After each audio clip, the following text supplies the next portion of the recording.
Hey everyone, welcome to the 15th video of infinite series. इस video में हम लोग एक नए टेस्ट के ऊपर बात करेंगे and that test Cauchy's condensation test. तो आइए सबसे पहले हम इसके लिए स्टेटमेंट समझते हैं। स्टेटमेंट क्या है? If Fn is a monotonic decreasing function of positive real numbers, कि हमारे पास एक फंक्शन है जिस पर कंडीशन है कि वो मोनोटोनिक डिक्रीजिंग फंक्शन होना चाहिए ऑफ पॉजिटिव रियल नंबर, कि उसमें हम इनपुट दें, जैसे ही हम उसमें इनपुट दें हमें आउटपुट हमेशा डिक्रीजिंग ऑर्डर में मिलना चाहिए।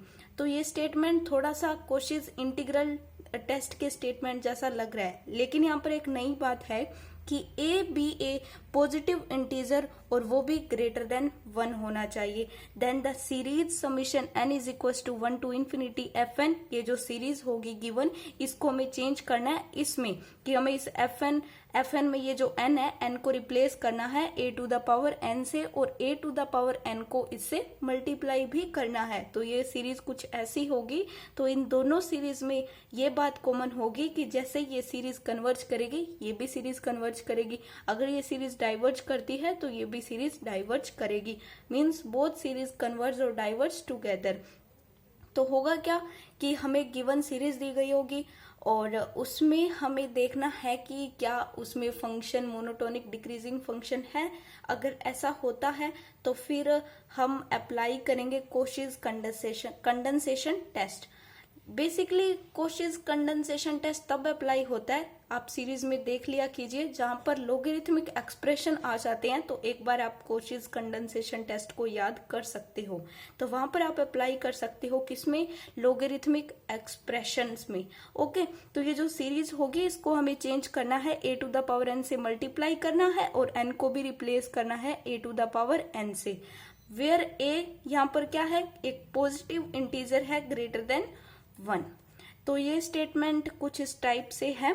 अब इसको हम एक पर्टिकुलर पॉइंट पर देखते हैं। फॉर कन्वीनियंस हम देखेंगे a इज इक्वल टू 2 पर, तो a इज इक्वल टू 2 पर हम इसको एक पर्टिकुलर पॉइंट पर देखेंगे और हमेशा क्वेश्चन पर वही अप्लाई कर देंगे, तो ये आपके लिए थोड़ा इजी हो जाएगा।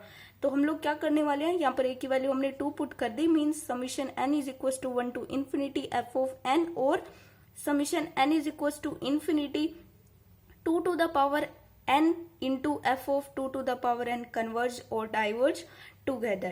तो ये स्टेटमेंट कुछ इस टाइप का है। तो आपने अगर कोशीज इंटीग्रल टेस्ट को अच्छे से समझा है तो कोई दिक्कत ही नहीं है। कंडेंसेशन सिमिलर उसी के जैसा है कि एक फंक्शन है, फिर हमें उस फंक्शन को a to the power n से मल्टीप्लाई करना है, उसमें जो वेरिएबल होगा उससे हमें a to the power n means 2 to the power n से रिप्लेस करना है। तो आइए अब हम एक प्रॉब्लम लेते हैं और देखते हैं कि हम इसे कैसे अप्लाई करते हैं।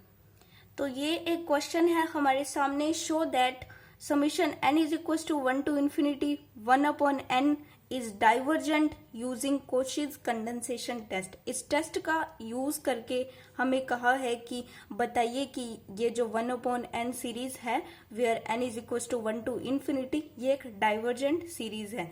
तो हम लोग सबसे पहले तो देखेंगे कि ये 1 अपॉन n कैसा फंक्शन है। ओके, मतलब मोनोटोनिक इंक्रीजिंग फंक्शन है या मोनोटोनिक डिक्रीजिंग फंक्शन है, या फिर फंक्शन बहुत टाइप के होते हैं। तो हमें चेक करना है और हम क्या चाहते हैं, हम चाहते हैं कि ये 1 अपॉन n जो है ये फंक्शन हमें मोनोटोनिक डिक्रीजिंग फंक्शन मिल जाए। तो हम लोग क्या करेंगे, इसमें पुट करके देख लेते हैं एक बार। n की वैल्यू अगर हम 1 पुट करें तो 1 मिलेगा हमें, n की वैल्यू 2 पुट करें 1/2, n की वैल्यू 3 पुट करें, तो इनपुट जैसे जैसे इंक्रीज कर रहे हैं आउटपुट हमें डिक्रीजिंग ऑर्डर में मिल रहा है। मीन्स हमारी कंडीशन सेटिस्फाई हो रही है कोशीज कंडेंसेशन टेस्ट की कि ये जो 1 अपॉन n फंक्शन है ये एक मोनोटोनिक डिक्रीजिंग फंक्शन है, और यही हमें चाहिए था। तो अब हम लोग देखेंगे, बेसिकली इसमें लोगरिथमिक टेस्ट तो लोगरिथमिक एक्सप्रेशन का तो यूज नहीं हुआ है, बट हमें स्पेशल मेंशन किया गया है कि कोशीज कंडेंसेशन टेस्ट से आप प्रूफ कीजिए, तो हमें करना पड़ेगा। तो हम लोग करते हैं इसको proof. Summation f of n and summation 2 to the power f of 2n, ये बात हम लोग जानते हैं कि अगर ये सीरीज है और तो इससे हमने इस सीरीज से हमें इस सीरीज को जनरेट किया, तो अगर ये सीरीज कन्वर्ज करती है तो ये भी सीरीज कन्वर्ज करेगी, ये सीरीज अगर डाइवर्ज करती है तो ये भी सीरीज डाइवर्ज करेगी। तो हमारे पास फंक्शन है एफ ऑफ एन, हमारे पास क्या है 1/n, जहां पर n की वैल्यू क्या है greater than equals to 1, because n की वैल्यू 0 तो हो नहीं सकती वरना फंक्शन क्या हो जाएगा अनडिफाइन हो जाएगा, इसलिए n की वैल्यू है ग्रेटर देन इक्वल्स टू 1। अब हमारे पास फंक्शन है क्या है 1/n, तो यहाँ पर हमें n को रिप्लेस करना है 2n से, और इस फंक्शन से हमें मल्टीप्लाई करना होगा 2n को। तो ऐसा करने पर हम लोग देखते हैं कि हमारे पास नया एक्सप्रेशन क्या मिलता है। Therefore 2n f of 2n की वैल्यू हमें क्या मिलेगी 2n इंटू 1/2n, 2n से 2n कैंसिल, हमें इस पूरे की वैल्यू क्या मिल गई 1 मिल गई। तो हमें इस 1 को पुट कर देना है अपनी समीशन वाली सीरीज में, तो हमने पुट किया, तो इसमें हम लोग पुट करेंगे तो इसमें हमें वैल्यू क्या मिली summation of n is equal to 1 to infinity 1, जो कि एक ये सीरीज है और ये एक डाइवर्जेंट सीरीज है। तो बाय कॉशीज कंडेंसेशन टेस्ट हम लोग कह सकते हैं कि ये सीरीज जो गिवन सीरीज थी वो डाइवर्जेंट सीरीज मिलेगी हमें। ये चीज आप लोगों को पता होनी चाहिए कि summation n is equal to 1 to infinity 1, मतलब 1 को हम इन्फिनिटी तक ले जा रहे हैं, मीन्स हमें इन्फिनिट मिलेगा लास्ट में, तो series will be divergent. Infinite minus infinite ये सब आने पर सीरीज हमें डाइवर्जेंट मिलेगी। अगर हमें एक फाइनाइट वैल्यू मिलती है दैट मीन्स सीरीज कन्वर्जेंट। तो एक दूसरा क्वेश्चन लेते हैं और अच्छे से इसको समझते हैं कि कॉशीज कंडेंसेशन टेस्ट है क्या। क्वेश्चन नंबर 2 आपके सामने है, establish the convergence of summation n is equals to 1 to infinity 1/n to the power p where p greater than 0 using Cauchy's condensation test। हमें बताना है, हमें देखना है कि ये सीरीज p की कौन कौन सी वैल्यू पर कैसे बिहेव रखती है अपना। तो बाय Cauchy's कंडेंसेशन टेस्ट हमें इसको दिखाना है। तो बिल्कुल इजी है, अभी हम करके आ रहे हैं। तो n की पावर कुछ भी नहीं थी 1 थी, यहाँ पर n की पावर p है, तो हमें p के लिए चेक करना है सिंपली। तो summation fn and summation 2 to the power n f of 2 to the power n converge और डाइवर्ज टुगेदर, ये बात हमें पता है क्योंकि हम बीएससी के लिए थोड़ा सा प्रिपेयर कर रहे हैं, तो हमें ये सब लिखना पड़ेगा। तो f of n क्या है, f of n हमारे पास फंक्शन है 1/n to the power p। अगर हम n को रिप्लेस करें 2 to the power n से और f of n को हम मल्टीप्लाई करें 2 to the power n से, तो हमें कुछ ऐसा एक्सप्रेशन मिलता है 2 to the power n upon 2 to the power n to the power p। तो ये n से p को मल्टीप्लाई कर देंगे तो हमें 2 to the power n upon 2 to the power n p मिल जाएगा। तो उसके बाद हम इसको सॉल्व करेंगे तो 2 to the power n को हम नीचे लेकर आएंगे।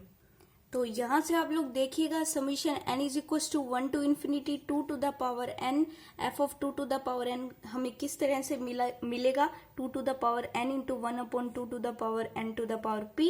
तो इसको जब हम सॉल्व करेंगे तो नीचे आने पर हमें क्या मिलेगा 2 to the power n को हमने कॉमन ले लिया, p माइनस 1 मिल गया हमें।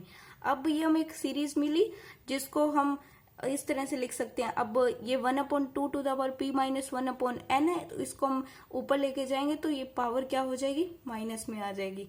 तो 2 to the power 1 minus p to the power minus n which is a geometric series. तो ये एक जियोमेट्रिक सीरीज हमें मिलेगी। n की वैल्यू हम 1 रखेंगे, 2 रखेंगे, n की वैल्यू 1 रखेंगे तो 1/2 to the power p minus 1, 2 रखेंगे तो फिर स्क्वायर हो जाएगा, 3 रखेंगे क्यूब मिलेगा, फिर 4 रखेंगे, तो इस तरह से हमें एक जियोमेट्रिक सीरीज मिलेगी। तो यहाँ से अगर हम p की वैल्यू 1 पुट करते हैं तो ये p की वैल्यू 1 पुट करेंगे तो 2 to the power 0, तो 0 मतलब 1, मतलब ये एक डाइवर्जेंट सीरीज मिलेगी। तो p की वैल्यू अगर 1 होती है तो सीरीज विल बी डाइवर्जेंट। और अगर हम p की वैल्यू लेस देन 1 ले, लेस देन 1 लेने का मतलब क्या है कि एक से छोटी मतलब 2 की पावर हमेशा पॉजिटिव रहेगी और ऊपर नेगेटिव पावर है तो नीचे आएगा, मतलब 1/2 to the power n, तो ये पॉजिटिव में रहेगी।